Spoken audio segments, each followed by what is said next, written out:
Actually, I'm very inspired by the neighborhoods in Los Angeles. So I live very close to Little Tokyo. I love going there. And I have a friend who inspired the story because he was talking to me about he was always talking to me about his heritage. And I told him, oh, you kind of inspired my story. And since we critique each other's work, he's like, oh no, I'm going to die in the story. Like,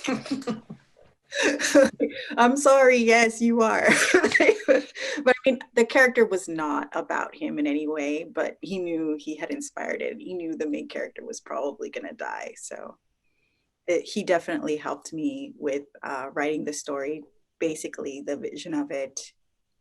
Definitely talking to me about his culture and walking around in Little Tokyo with me. So he definitely inspired the story. And I think the story is about transformation and how love transforms us. In this particular story, there's a set of sisters and they love this graffiti artist. So it's not only about romantic love, but it's about familial love as well. And how when those two things are combined in a situation, what what uh, what a conundrum of fuckery can happen.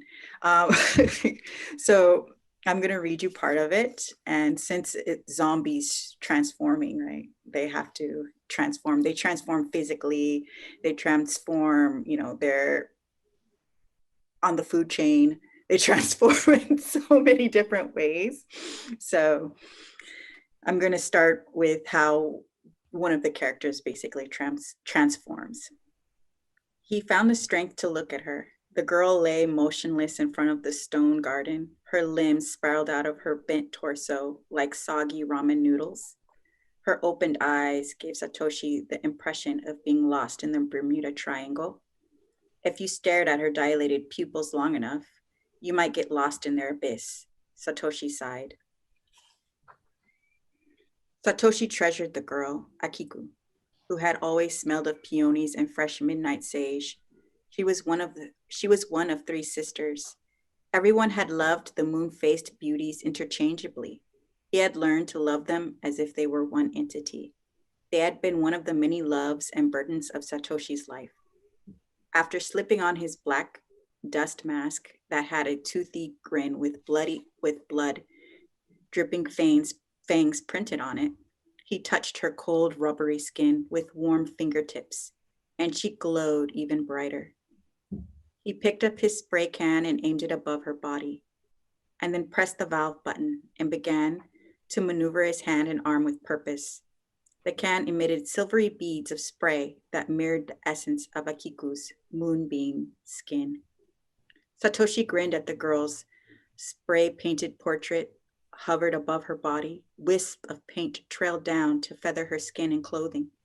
The overpowering industrial smell of the can's contents caught in the back of Satoshi's throat. He coughed in spite of wearing a mask as he peered down at her lovingly. The outlines of her round face and full lips were being kissed by the light of the paper lanterns. Her hair appeared like an ink spill, overlapping shadows and hanging slightly in her hooded eyes. The picture moved, smiling and winking at Satoshi as he filled in the curves of her full-figured body. He felt sticky. A layer of fresh sweat formed over him. He stopped spraying and shook the can when the delicate, translucent beads of spray splattered unevenly over his curled-up fingers. Sparks flew from the can, signaling him to end his painting. His masterpiece began to frown. Akiko's lovely, smooth face rippled, as if a stone were skipped on the surface of a pond or lake. She became rough where she'd been smooth, colorful where she'd been pure light. The twirling glow of the lanterns caught it all. Akiko's lopsided face resembled a colorful lollipop that had been abandoned on the sidewalk to the mercy of the sun. Her limbs bent outward, as if her body could never regain its own balance. Her black hair shivered into a shocking violet color. There was something primal in her permanent sneer. Satoshi felt his spine twitch as he drew back his body. The creation sat up and glared at Satoshi. I get more unfuckable every time you bring me back. This is ruining my love life. I would like to thank Skylight Books and, having the opportunity to, be a part of Made in LA. It's, such a great pleasure to not only represent my city that I love to write about, but to be such to collaborate with fellow people from Los Angeles who, love the city just as much as I do. So thank you, Skylight Books, and thank everybody here. Thank you. Very cool. Actually, up on our agenda next, Sarah, we want you to keep the mic for a little longer and share some plans about Volume 4, describe our editorial process and what we're looking for in submissions. Okay, we're looking for stories set in LA, about the uniqueness of your experiences in LA, or anybody's experiences in the City of Angels. And that we basically look for stories that are going to cause a reaction. That's the best way to put it. If it makes us cry, if it makes us shout, if it makes us happy, if the plot and the characters are lovable or miserable, then we will more than likely enjoy reading your story. And just looking for that. And part of our editorial process is just kind of going over reading submissions. And like I said, whatever grabs our attention, so far as, being in the heart of LA, having the unique characteristics of different parts of the city, and having very unique characters with that we love or despise. Those are a definite must.